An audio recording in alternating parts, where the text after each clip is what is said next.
Okay. So we were discussing about polymer chemistry and हमने यहाँ तक देखा था, तो पॉलिएस्टर हमारा कवर हो गया है।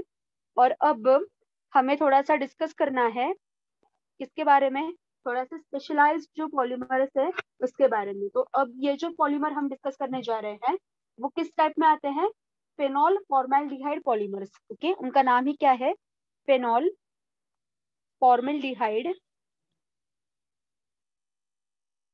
Formaldehyde polymers. Okay, and related to this, इससे रिलेटेड। तो क्या होगा, ये फेनॉल फॉर्मेल्डिहाइड क्या है एक्चुअली, ऐसा नाम क्यों दिया इसको, तो व्हाट डज दैट मीन कि इसमें जो मोनोमर्स होते हैं ना, इसमें फेनॉल एंड फॉर्मेल्डिहाइड ग्रुप होता है, फंक्शनल ग्रुप प्रेजेंट होता है। That's why this particular polymers are known as phenol formaldehyde polymer. Ma'am तुम्हें स्क्रीन शेयर नहीं केली का? Okay, just a minute. हाँ यस, ये रह गया। ओके, स्क्रीन विजिबल है, अब विजिबल है सबको? Yes yes, ma'am. गुड। सो फेनॉल फॉर्मेल्डिहाइड पॉलीमर्स, तो इसमें क्या बात होती है एक्चुअली कि इसमें जो आपका फेनोलिक ग्रुप है functional group, and formaldehyde functional group है। फंक्शनल ग्रुप मतलब वो एक पर्टिकुलर कंपाउंड, तो उस इसके मोनोमर्स में ये प्रेजेंट होता है। That's why these particular polymers are known as phenol formaldehyde polymers. Okay, तो इसमें एक नंबर वन जो इम्पोर्टेंट पॉलीमर आता है, सबको पता है, वो है कौन सा, बेकेलाइट। ओके, नाम सुना होगा आपने इस पॉलीमर का, ठीक है। सो बेकेलाइट ये पॉलीमर आप लोगों ने सुना होगा। सो this is particularly thermosetting kind of polymer. अब किसी को याद है क्या, थर्मोसेटिंग पॉलीमर किसे कहते हैं हम लोग?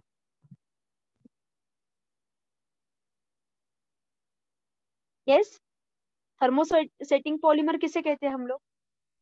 मैम सॉफ्ट वाले। श्योर? एक दूसरा है, देखो, थर्मोप्लास्टिक एंड थर्मोसेटिंग, दोनों में क्या डिफरेंस है? हाँ यस।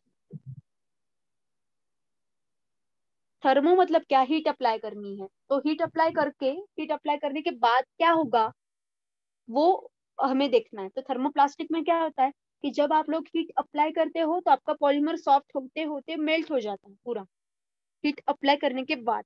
पर थर्मोसेटिंग में क्या होता है कि जब आप हीट अप्लाई करते हो तो जैसे जैसे आप हीट बढ़ाते हो वैसे वैसे आपका पॉलीमर और भी डेंस होता चला जाता है, वो सॉफ्ट नहीं होता या मेल्ट नहीं होता, ये फिक्स होता है polymer. That's why this particular polymer is known as thermosetting polymer. Okay, so जब फेनॉल एंड फॉर्मल्डिहाइड की रिएक्शन होती है एक दूसरे के साथ, तब ये पॉलीमर बनता है।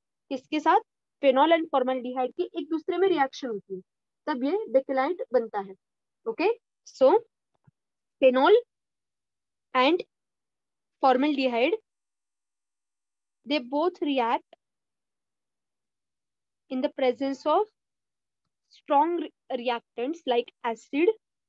Okay, in the presence of acid और strong base, कोई भी चलेगा, acid भी चलेगा, base भी चलेगा। Okay, and ये क्या होते हैं, acid and base, acidic और basic catalyst होता है। Okay, और ये रिएक्ट होने के बाद एक थर्मोसेटिंग पाउडर तैयार होती है। ओके, जिसको हम बोलते हैं नोवोलैक, ठीक है, इसको बोला जाता है नोवोलैक। और ये दो स्टेजेस में पूरी की पूरी रिएक्शन होती है। Okay, and after that in third stage different different articles are perform, articles are formed. Okay, और ये आर्टिकल्स कैसे बनते हैं, आफ्टर अप्लाइंग हाई टेम्परेचर, मतलब टेम्परेचर हम कंटिन्यू बढ़ाते ही है, इसका कम नहीं करते। Okay, and at this particular high temperature, और वो टेम्परेचर कितना है, 138 डिग्री सेंटीग्रेड टू, यहाँ पे नोट करो, 138 degree centigrade to approximately 176 degree Celsius. Okay, और यहाँ पे आपका बेकेलाइट बनता है हियर। ओके, तो यहाँ पे ये जो बेकेलाइट है ये कैसे बनता है, here different different crosslinks are formed. Okay, different different crosslinks are form and rigid, एक ऐसा बहुत बड़ा मैक्रोमोलिक्यूल तैयार होता है, एकदम रिजिड। ओके, एंड ये जो रिजिड माइक्रोमोलिक्यूल है ये इनसोल्यूबल होता है वाटर में या सॉल्वेंट्स में। टेंसाइल स्ट्रेंथ इसकी बहुत ज्यादा होती है। एंड फिर इसको हम नाम देते हैं यहाँ पे बेकेलाइट। तो ये जो हीटिंग जो कुकवेयर बहुत ज्यादा हीट करते हैं हम लोग, तो इस कुकवेयर के फॉर्मेशन में बेकेलाइट का यूज होता है। और यहाँ पे क्या होता है कि जहाँ पे बहुत ज्यादा आपको मतलब किचन में या आपके कुकिंग प्रोसीजर्स में जहाँ पे स्ट्रॉन्ग रिएजेंट्स यूज करते हैं हम लोग, वहां पे बेकेलाइट के इंस्ट्रूमेंट्स यूज किए जाते हैं। आपका जो माइक्रोवेव होता है, माइक्रोवेव ओवन होता है, तो ओवन के आपको पता है कि कुछ डिसाइडेड ऐसे कुकवेयर्स होते हैं, राइट? तो उसमें भी बेकेलाइट का यूज करते हैं वो लोग। तो ये एक इम्पोर्टेंट है पॉलीमर है। फिर दूसरा इसी कैटेगरी में एक पॉलीमर आता है जिसका नाम है मेलेमाइन फॉर्मल्डिहाइड पॉलीमर। ओके, इसका नाम है मेलेमाइन फॉर्मल्डिहाइड पॉलीमर। ओके, तो रिएक्टिंग ग्रुप फिर यहाँ पे फॉर्मल्डिहाइड ही है, इसके बारे में हमें बात करनी। तो इसमें क्या किया जाता है कि डेकोरेटिव जो इंस्ट्रूमेंट्स होते हैं हमारे, डेकोरेटिव जो कुछ भी पीसेस होते हैं, शो पीसेस, तो इसमें इसका यूज किया जाता है। ओके, तो ये हीट एंड मॉइस्चर रेजिस्टेंट होता है, ये भी थर्मोसेटिंग ही है, पर ये आता है प्लास्टिक कैटेगरी में। ओके, बेसिकली ये प्लास्टिक कैटेगरी है इसकी, पर इसका जो नेचर है ना ये थर्मोसेटिंग है। तो ऐसा प्लास्टिक कि जो हीट अप्लाई करने के बाद टेंस होता चला जाता है, रिजिड होता चला जाता है। ओके, तो इसमें एक मेलेमाइन फॉर्मल्डिहाइड रेजिन यूज किया जाता है, इसका मोनोमर जो है वो रेजिन है। ठीक है, तो कंडेंसेशन रिएक्शन होती है यहाँ पे। ओके, यहाँ पे कंडेंसेशन रिएक्शन होती है दोनों के बीच में, मेलेमाइन एंड फॉर्मल्डिहाइड के बीच में। एंड यहाँ पे फिर से एक आपको कंडेंसेशन के बाद एक क्रॉस लिंक्ड मैक्रोमोलिक्यूल मिलता है, क्रॉस लिंक्ड माइक्रोमोलिक्यूल मिलता है जिसको आप बोलते हो मेलेमाइन फॉर्मल्डिहाइड पॉलीमर। ओके, सिर्फ आपको ये भी अगर आपने ध्यान में रखा ना कि इसका मोनोमर क्या है और इसमें कौन से काइंड ऑफ वो थर्मोसेटिंग है या थर्मोप्लास्टिक है, एंड फिर रिएक्शन कैसी होती है दोनों के बीच, इतना भी अगर आपने ध्यान में रखा ना तो आपका काम हो जाने वाला है। ठीक है, सिर्फ 4 इंपॉर्टेंट लाइंस ध्यान में रखो। ओके, तो इसमें आपको बेकेलाइट का प्रिपरेशन, फॉर्मल्डिहाइड, क्रॉसलिंक मिलेमाइन का प्रिपरेशन, ये सारे रिएक्शंस है। और जो हमने यहाँ पे वर्ड्स में लिखा है ना वही उन्होंने रिएक्शन करके दिखाया है। ओके, तो observe those tables carefully which are mentioned on the page number 332। तो उसमें देखो कि कैसे उन लोगों ने डिफरेंट डिफरेंट स्टेजेस वहां पे कैरी फॉरवर्ड किए हैं। ओके, तो वो रिएक्शंस एकदम सिंपल है, सिर्फ बड़े क्यों दिखते हैं क्योंकि वो रिपीटेड यूनिट्स है इसलिए वो बड़ी दिखती है, पर अगर आप ऑब्जर्व करते हो तो basically those reactions are very simple and easy to remember. Okay, इसके बाद एक इम्पोर्टेंट टाइप है वो रबर का टाइप है। ओके, तो उसके बारे में हम बात करेंगे, और वो टाइप कौन सा है, वो है ब्यूना एस रबर। ठीक है, उसका नाम है ब्यूना एस रबर, और ये एग्जाम में इस पे शॉर्ट नोट लिखने को आता है। ठीक है, ब्यूना एस रबर। तो इम्पोर्टेंट पॉइंट्स है ना इसके बारे में, वो अभी के अभी आप लोग नोट डाउन करो। ठीक है, सो ये इलास्टोमर है। Okay, this is an elastomer, ये वर्ड्स ध्यान में रखो, दिस इज एन इलास्टोमर। मतलब क्या, it has natural elasticity. Okay, it has natural elasticity.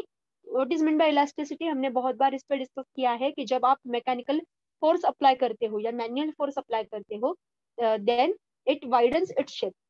Okay, इसका शेप जो होता है वो वाइड होता चला जाता है, that particular property is known as elasticity. Okay, so this is the copolymer of styrene and butadiene. तो कोपॉलीमर का मतलब याद है सबको, what do you mean by copolymer? Yes, एकापेक्षा जास्त मोनोमरनी फॉर्म झालेला. एकापेक्षा जास्त नाही, एकापेक्षा जास्त टाइप्सच्या मोनोमरनी तयार झालेला. ठीक आहे, एकच मोनोमर नसतो याच्यामध्ये एकापेक्षा जास्त टाइपचे मोनोमर असतात, जसं इकडे स्टिरीन आहे आणि ब्युटाडाइन आहे. Okay. So these two different monomers are there. So इसको SBR बोलते हैं. That's why serine butadiene rubber. Okay. Because of these monomers, इसका जो ट्रेड नेम है वो है SBR, serine butadiene rubber. Okay. So इसमें भी ये जो कोपॉलीमर है उसका परसेंटेज डिसाइडेड है. तो ब्यूटाडाइन इसका 75 पार्ट्स में आता है एंड स्टेरिन इसके 25 पार्ट्स में आता है. ठीक है. तो परसेंटेज में अगर आपको 100% में कैलकुलेट करना है, so this will be 75% and this will be 25%. Okay. So the nature of polymerization is addition polymerization. आप एक ऐसा टेबल बना सकते हो कि सिर्फ आप उसमें नेचर ऑफ पॉलीमराइजेशन के ऊपर नोट लिख सकते हो. कैसे? You just make a table. Okay. Make 2 columns, addition and condensation polymerization, and उसमें सिर्फ आपको कौन सा टाइप का पॉलीमर किस टाइप के पॉलीमराइजेशन रिएक्शन में आता है उसका नाम लिखो. तो this will be helpful to you कि आपको इसमें समझने के लिए आसानी हो जाएगी. ठीक है. तो ये एक आप ट्राई करो ताकि आपको समझ में आ जाए. देन एडिशन पॉलीमराइजेशन होता है यहाँ पे, एंड यहाँ पे एक कैटालिस्ट पॉलीमराइजेशन क्या करेंगे, एनहांस करने के लिए एक कैटालिस्ट यहाँ पे यूज किया जाता है और वो होता है सोडियम मेटल. ठीक है. ये जो सोडियम मेटल होता है इसके प्रेजेंस में ये पॉलीमराइजेशन रिएक्शन कैरी की जाती है. Okay. And important part is this particular polymer is vulcanized. Okay. This is vulcanized by sulfur. Okay. sulfur vulcanization इसमें किया जाता है. What do you mean by vulcanization? Yes. किसको बोलते हैं vulcanization क्या होता है? देखा है ना हमने.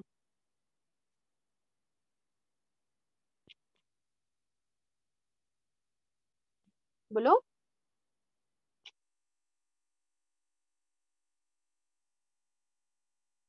भूल गए क्या एक वीक में? Very simple. The process by which a network of cross links is introduced into an elastomer is called as vulcanization. Cross linking बढ़ाया जाता है. क्यों?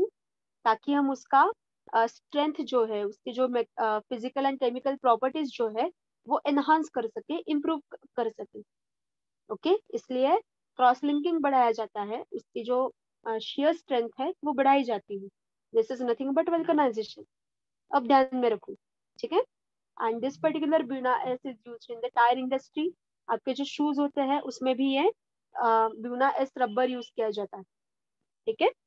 Now the next important polymer is neoprene. बस एक एक पॉलीमर का सिर्फ प्रॉपर्टी देखनी है हमें. आप अभी इतना ही बच्चा है, बाकी कुछ इंपॉर्टेंट इतना है नहीं. सो ये सिंथेटिक रबर होता है. फिर से ये भी कंडेंसेशन पॉलीमर है. सो this is also an condensation polymer. ठीक है. तो इसमें क्लोरोप्रीन ये यूज किया जाता है. ठीक है. इसमें जो इसका मोनोमर है वो कौन सा है? इसका मोनोमर है क्लोरोप्रीन. ठीक है.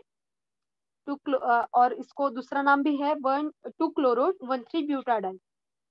ठीक है. तो इसके लिए एक कैटालिस्ट यूज किया जाता है, वो होता है ऑक्सीजन गैस. ओके. इसके प्रेजेंस में इसकी जो कुछ भी प्रॉपर्टी है पॉलीमराइजेशन की, ये इंक्रीज होती है, रैपिड होती है. ओके. तो इसका भी वल्कनाइजेशन किया जाता है, पर इसका जो वल्कनाइजेशन है ये सल्फर से नहीं किया जाता. इसका vulcanization in presence of magnesium oxide किया जाता है. ओके. सो मैग्नीशियम ऑक्साइड के प्रेजेंस में इसका वल्कनाइजेशन होता है. ठीक है. देन ये पेट्रोलियम को रेजिस्टेंट होता है. स्ट्रॉन्ग रिएक्टिंग जो रिएजेंट्स होते हैं उससे रिएक्ट नहीं करता. ये वेजिटेबल ऑयल्स होते हैं, लाइट होते हैं, इसको भी ये रेजिस्टेंट होता है. सबसे इंपॉर्टेंट बात, ये हीट को रेजिस्टेंट होता है. हीट इसके ऊपर काम नहीं कर सकती. एंड जब आप इसका वल्कनाइजेशन करते हैं तो ये प्रॉपर्टीज और भी एनहांस होती है. ठीक है, दैट्स वाई आपके जो गैस पाइप होते हैं ना, इसमें नियोप्रिन यूज किया जाता है। ठीक है, गैस्केट्स होते हैं अलग अलग, या आपके जो पेट्रोल स्टोरिंग कंटेनर्स होते हैं ना, तो उसकी इनर लाइनिंग जो होती है उनके सील्स की, वो भी नियोप्रिन से बनाई जाती है। अब बेल्ट्स होते हैं इंडस्ट्रीज में, जो बड़े बड़े ट्रांसफॉर्मिंग बेल्ट्स होते हैं, तो वो बेल्ट्स भी नियोप्रिन से बनाए जाते हैं। या आपको वाटर ट्रीटमेंट प्लांट पता होंगे, तो उसमें जो फिल्ट्रेशन यूनिट रहता है ना, कि जिसमें वाटर प्राइमरी जो स्क्रीनिंग होता है उसमें, कि जो कुछ भी सॉलिड मटेरियल्स होते हैं या ऐसे रेसिड्यूज होते हैं, डेब्रिस होते हैं, तो वो रिमूव करने के लिए वहां पे बेल्ट लगाए जाते हैं वाटर ट्रीटमेंट प्लांट में। तो उस वाटर ट्रीटमेंट प्लांट के जो कुछ भी बेल्ट होते हैं ना, वो भी इस नियोप्रिन से बनाए जाते हैं, because of their this particular ability, कि वो गैसोलीन, पेट्रोलियम, वेजिटेबल ऑयल, इनको रेजिस्टेंट होते हैं। अगर वहां पे आपने अच्छे क्वालिटी का बेल्ट यूज नहीं ना किया, तो आपका एम है वाटर वाटर प्यूरिफिकेशन का या वाटर ट्रीटमेंट का, पर आपकी जो मशीनरी है ना, वही खराब हो जाएगी अगर आपने अच्छी क्वालिटी का यूज नहीं किया तो your particular aim is, your prime aim is, कि आपका काम भी होना चाहिए और आपकी जो मशीनरी है ना, उसका मेंटेनेंस कॉस्ट भी मेंटेन होना चाहिए। ऐसा नहीं होना चाहिए कि चलो 2 दिन आपने वो बेल्ट चलाया और तीसरे दिन में उसका मेंटेनेंस करवाना पड़ा। ऐसा नहीं होना चाहिए। ठीक है, 6 to 7 months आपको मेंटेनेंस के ऊपर देखना नहीं चाहिए उसको। इतनी अच्छी क्वालिटी का, सुप्रीम क्वालिटी का आपका बेल्ट होना चाहिए उसमें। ठीक है, that's why the industrialist prefer neoprene belts for this kind of screening methods. ठीक है, देन ये हो गया नियोप्रिन के बारे में। और एक है विस्कस रेयन। ओके, ये भी बहुत इंडस्ट्री में यूज किया जाने वाला इंपॉर्टेंट पॉलीमर है, विस्कस रेयन, ऐसा इसको बोला जाता है। तो ये क्या है, इसके बारे में देखेंगे। तो ये सेमी सिंथेटिक है, मतलब इसमें थोड़ा सा नेचुरल पार्ट भी होता है, एंड जब आप उस पे कुछ सिंथेटिक केमिकल्स का यूज करते हैं, तो उसके नेचुरल फॉर्म में थोड़ा सा चेंज आया जाता है। ओके, तो ये सेल्यूलोज से बनाया जाता है। इसका जो नेचुरल पार्ट है ना, वो किसका है, तो ये सेल्यूलोज का है। Cellulose is natural polymer, we all know. ठीक है, सेल्यूलोज क्या है, नेचुरल पॉलीमर है। तो इसमें क्या किया जाता है, वुड पल्प जो होता है ना, तो उसको लिया जाता है एंड उसका ट्रांसफॉर्मेशन करके उससे विस्कस रेयन बनाया जाता है। ठीक है, सो सेल्यूलोज में मोनोमर क्या है बताओ। सेल्यूलोज में मोनोमर क्या है, सेल्यूलोज अगर पॉलीमर है ही, मतलब अगर क्या पॉलीमर है, तो उसमें उसका मोनोमर यूनिट कौन सा है वो बताओ मुझे। Glucose. Right, so monomer is glucose here. Okay, तो बेसिकली ये लीनियर पॉलीमर है, मतलब एक के बाद एक, एक के बाद एक, एक के बाद एक, ऐसे चेन स्ट्रक्चर में ग्लूकोज यूनिट एक दूसरे को कौन से टाइप के बॉन्ड से अटैच होते हैं, which kind of bond is present or linkage is present in between two glucose moieties. Glycosidic. Exactly, so the glucose moieties are attached to each other by glycosidic linkage. ठीक है, तो glycosidic linkage से एक chain structure आपको यहाँ पे मिलता है। ओके, तो यहाँ पे क्या होता है कि आप जब विस्कोस रेयन बनाते हो इससे, तो एक डिफरेंट फंक्शनल ग्रुप वहां पे अटैच होता है, वो होता है अल्कोहलिक ग्रुप। ठीक है, तो मोलिकुलर फॉर्मूला में ये चेंज लाया जाता है एंड एक विस्कस फॉर्म आपको उसका मिलता है, जिसे हम विस्कस रेयन बोलते हैं। Okay, so what is the reaction exactly, cellulose. Okay, cellulose मतलब in the form of wood pulp. ये सेल्यूलोज कौन से फॉर्म में होता है, डायरेक्टली आप बार्क नहीं लेते हो ट्री का। ठीक है, वुड पल्प में ये सेल्यूलोज आपके पास होता है, एंड आप क्या करते हो कि इसका रिएक्शन कॉन्सेंट्रेटेड NaOH के साथ करते हो। ठीक है, कॉन्सेंट्रेटेड NaOH के साथ क्या करते हो, उसका रिएक्शन करते हो, एंड आपको एक इसके साथ एक फ्लफी एक फ्लफी मॉलिक्यूल बनता है, फ्लफी अल्कलाइन सेल्यूलोज आपको वहां से मिलता है। Okay, bonds are softened and then it is converted into xanthate. Okay, so जब इसका रिएक्शन आप कार्बन डाइसल्फाइड के साथ करते हो, ठीक है, जब इसका रिएक्शन आप कार्बन डाइसल्फाइड के साथ करते हो तो आपको एक मॉलिक्यूल मिलता है जिसे आप बोलते हो xanthate.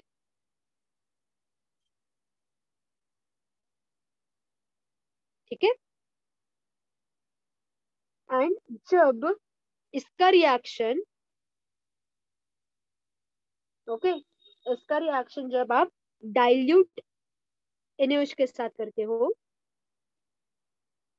Okay, then you will get a viscous solution. Okay, यहाँ पे आपको एक विस्कस सॉल्यूशन मिलेगा. एंड जब ये विस्कस सॉल्यूशन आप एक्सट्रूड करते हो, ओके, मतलब क्या करते हो कि जब आप इसको एक स्पिनिंग मशीन में डालते हो एंड कांस्टेंट स्टीयरिंग करते हो, okay, so upon constant steering,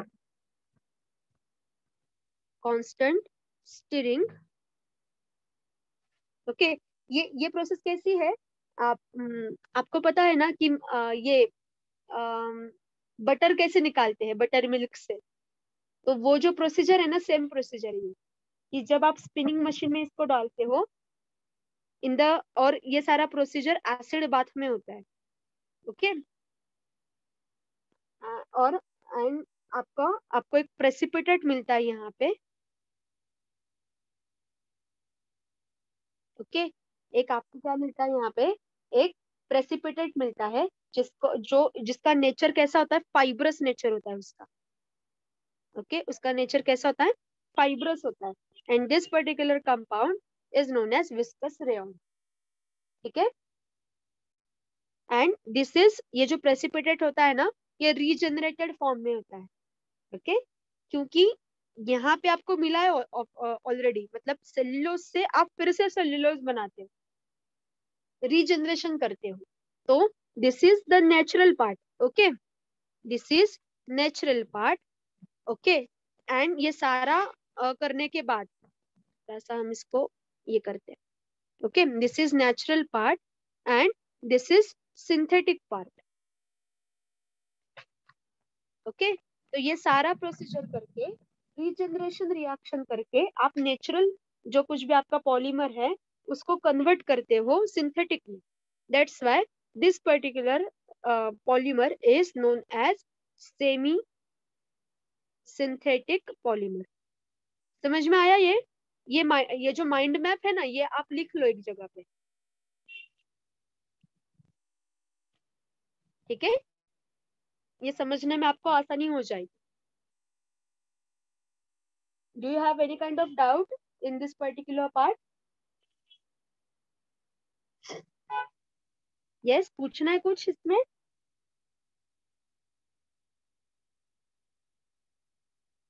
yes,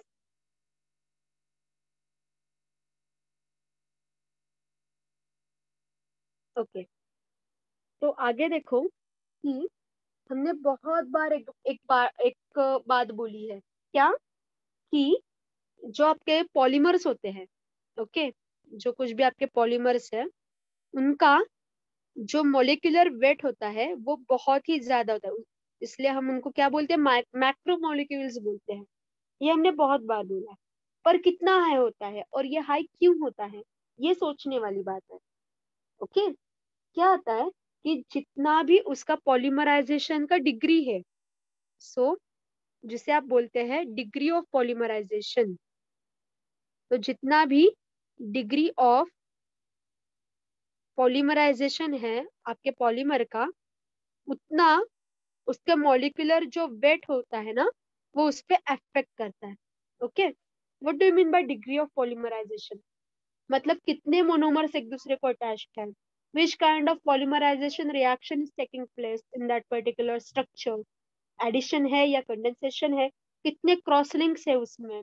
तो ये सारा पार्ट डिसाइड करता है कि आपके फाइनल पॉलीमर का मोलिकुलर वेट कितना होगा. इसको ही डिग्री ऑफ पॉलीमराइजेशन को डीपी बोलते हैं शॉर्ट फॉर्म में. ठीक है, so how much number of monomer units are there in your polymer molecule, it is particularly और primarily known as degree of polymerization. ठीक है, तो उसमें कितना उसके प्रॉपर्टीज जो है ना, ये फिर मॉलिक्यूलर वेट पे डिपेंड होते हैं। तो देखो कैसा डिपेंडेंसी कैसी है, देखो डिग्री ऑफ पॉलीमराइजेशन डिपेंड होता है मॉलिक्यूलर वेट पे, एंड मॉलिक्यूलर वेट पे डिपेंड होता है कि उसके मैकेनिकल प्रॉपर्टीज क्या होंगी।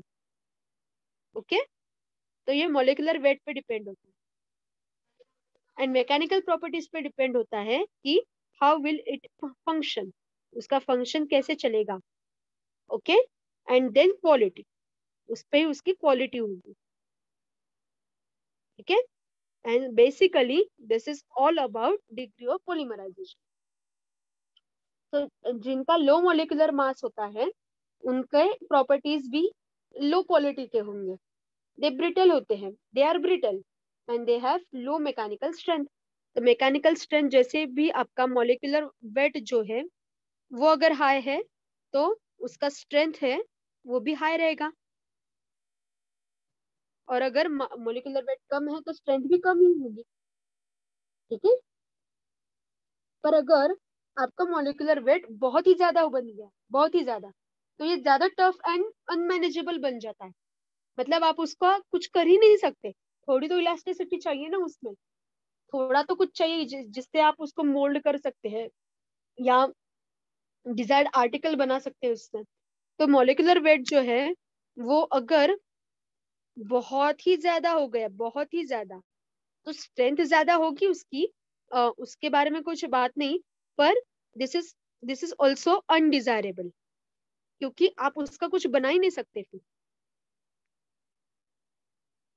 ठीक है, दिस इज ऑल्सो अनडिजायरेबल। तो आपको क्या चाहिए, आपको मॉलिक्यूलर वेट ज्यादा चाहिए, पर इतना इतना ही ज्यादा चाहिए ताकि आप उससे कुछ बना सकें। ठीक है, so that's why this is a skill, okay, to prepare a polymer which is in desired conditions. Okay, so ये सबसे important इसकी प्रॉपर्टी होती है एंड ये स्किल रहता है। ओके, तो समझ में आया इसमें स्किल क्या इंपॉर्टेंट होता है। So controlled polymerization is important. ठीक है, controlled polymerization is very important. और ये कैसे मैनेज होता है फिर, ये थियोरेटिकल स्टडी से एंड प्रैक्टिकल जो कंडीशंस है ना उसका स्टडी करके ये मैनेज होता है। ओके, तो आपको कैसे चाहिए कि ऐसे पॉलीमर बनाओ कि जिसमें बॉन्डिंग स्ट्रांग है। ओके, पॉलीमर ऐसे बनाओ कि जिसमें बॉन्डिंग स्ट्रांग स्ट्रांग है, पर critical degree of polymerization maintain करो। ओके, ताकि वो आपको क्रिटिकल वैल्यू पता होनी चाहिए, और उस क्रिटिकल वैल्यू को ध्यान में लेते हुए आप आर्टिकल्स बनाने के लिए प्रोसीड करेंगे। ठीक है, तो this is the skill of that particular person who is working in polymer industry.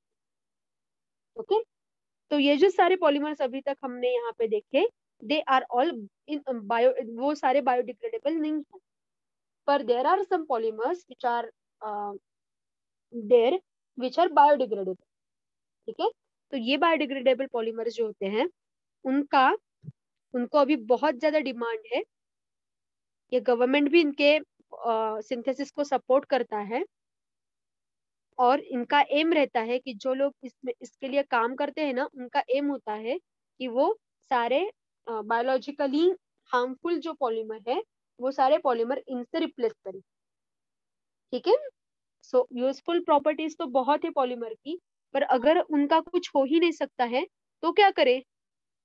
इसलिए biodegradable polymers are very fancy one, and they are very attractive, and many of people are transforming towards biodegradable polymers. Okay, so because of their environmental friendly nature.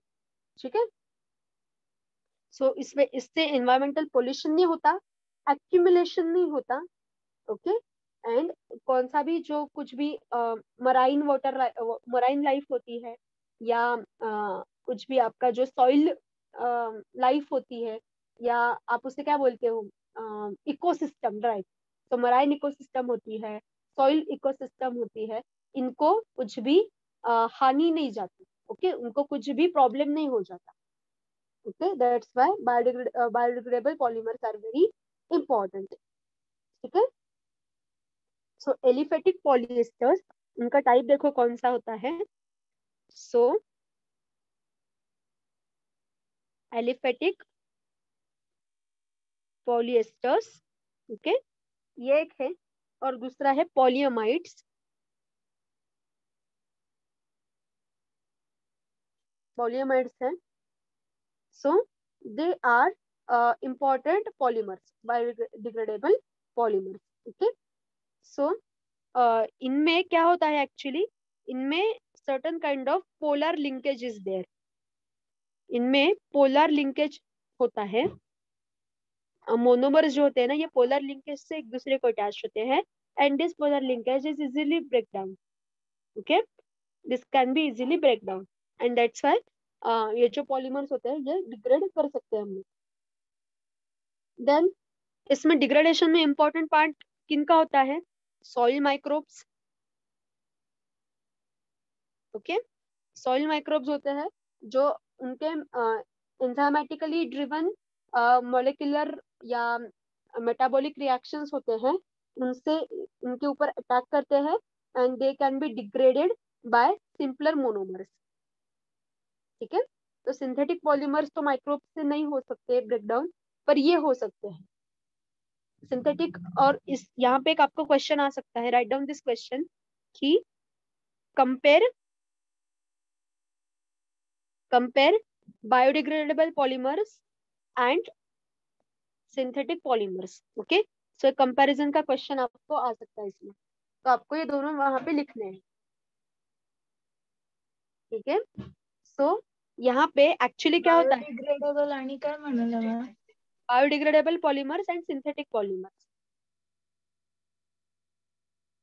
So biodegradable polymers को ही एक नाम है, उनको simply बोला जाता है biopolymers,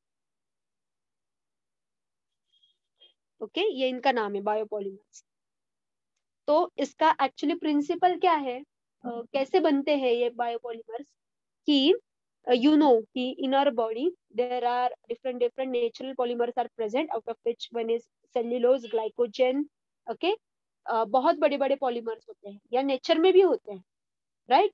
तो उनमें कुछ फंक्शनल ग्रुप्स होते हैं, like aldehyde group, ketone group, okay, alcoholic group, phenolic group, protein में भी होता है amino group, acidic group, DNA में भी होता है आपका शुगर फॉस्फेट बैकबोन होता है। सो ये जो सारे के सारे जो पॉलीमर्स होते हैं ना, तो they have certain kind of functional group, right, they have certain kind of functional group. और ये जो फंक्शनल ग्रुप कंटेनिंग मोनोमर्स होते हैं ना, ये एक दूसरे को सर्टेन काइंड ऑफ लिंकेज से अटैच होते हैं, राइट। तो क्या किया जाता है बायोपॉलीमर्स में कि मिमिक्री की जाती है, these functional groups are mimicked, okay, ये मिमिक किए जाते हैं, and on the we can say on the mold of this particular polymers, naturally presenting polymers, these synthetic polymers are being synthesized, ठीक है। तो इनकी मिमिक्री किए जाती है फंक्शनल ग्रुप्स की, and functional groups similar to those in biopolymers are used, okay. For example protein, तो protein में कैसे amino acid and acidic group है, ओके, तो एक अमीनो ग्रुप है, एक एसिडिक ग्रुप है, तो सेम टू सेम वैसे ही क्या किया जाता है, वैसे पॉलीमर बनाए जाते हैं, पेप्टाइड बॉन्ड इंट्रोड्यूस किया जाता है, and then this functional groups are easily degraded or break down, this can be easily break down by soil microbes into simpler compounds, ठीक है। तो दिस इज द प्रिंसिपल।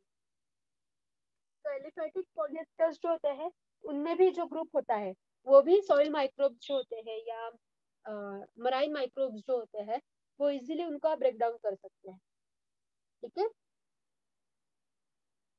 सो इसमें दो पॉलीमर्स है जिनका हमें यहाँ पे स्टडी करना है, विच आर बायोपॉलीमर्स। उनमें से एक है PHBV, ओके।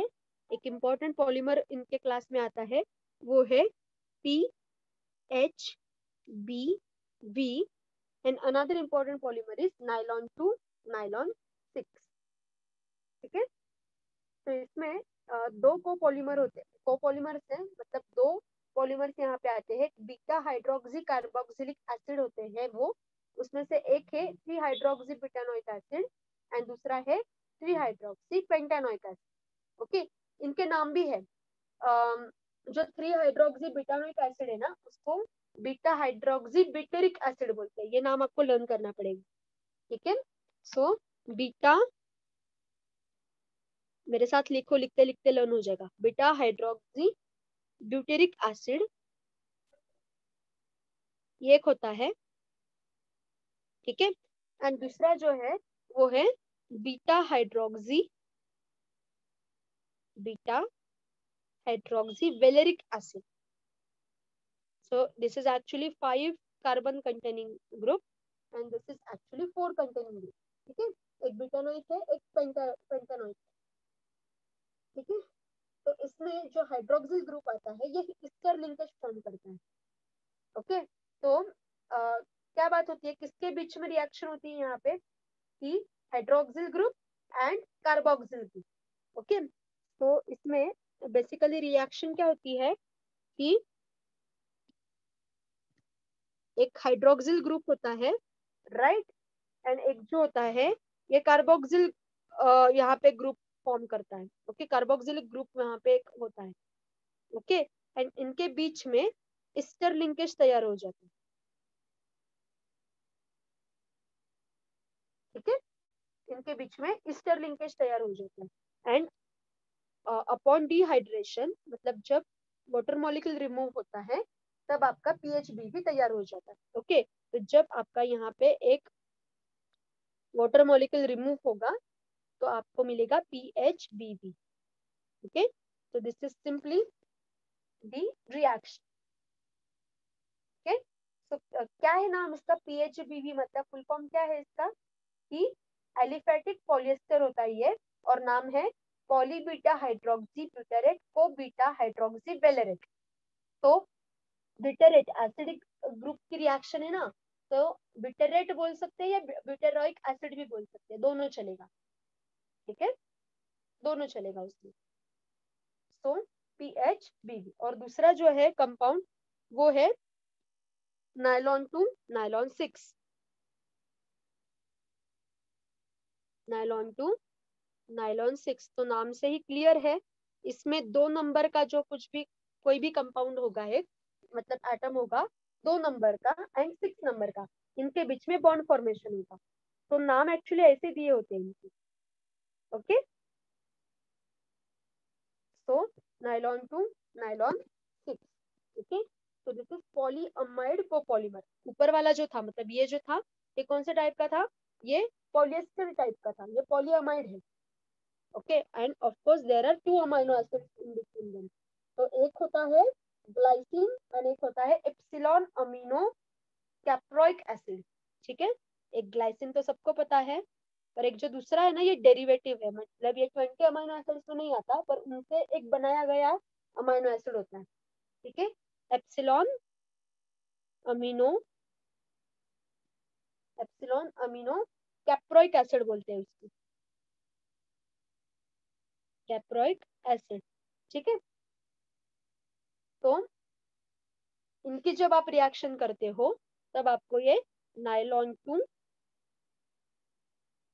नाइलॉन 6 पॉलीमर मिलेगा।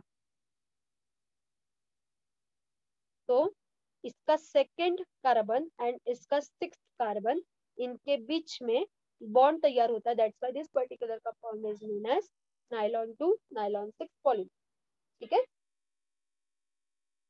And apart from this, there are many commercially important polymers like Buna N एक है, PVC है, polyvinyl chloride एक है, then polyacrylamide है, ग्लिप्टल है, पॉलीकार्बोनेट है। तो ये जो है इनके ये सारे के सारे जो है इनके रिएक्शन सिंपल है, बहुत इंपॉर्टेंट है, डिफरेंट रिएक्शन तो इनके है नहीं। सिर्फ उनमें आपको क्या क्या ध्यान में रखना है, किसी भी पॉलीमर में आपको 3 पॉइंट्स ध्यान में रखने हैं। Which are those points? Okay, first important point is उसका नेम एंड साइंटिफिक नेम, और अगर है तो ट्रेड नेम। कॉमनली उसको क्या बोला जाता है, तो ये पार्ट इंपॉर्टेंट है। देन उसके मोनोमर क्या है, व्हाट आर दी मोनोमर, हो सके तो उसका structure, in which functional groups are important. Okay, then उसका नेचर ऑफ पॉलीमराइजेशन,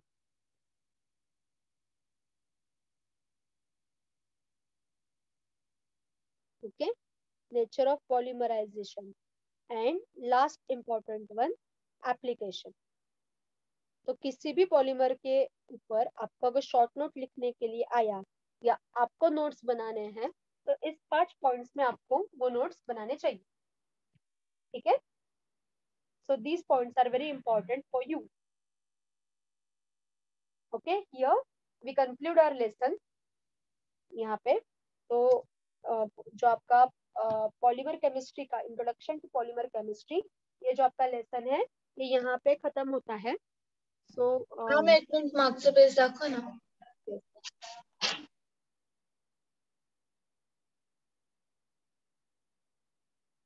तो इसकी एक हम कल रिवीजन भी लेंगे, डोंट वरी। इसका एक पूरा लेसन का एक ओवरव्यू भी लेंगे हम लोग, एंड इसके ऊपर कैसे क्वेश्चंस आते हैं वो भी देखेंगे। ठीक है, so we can stop here at this particular point, and in tomorrow's lecture we will continue the revision of this lesson. Okay, and then we will continue with the next lesson, which is green chemistry and nanochemistry.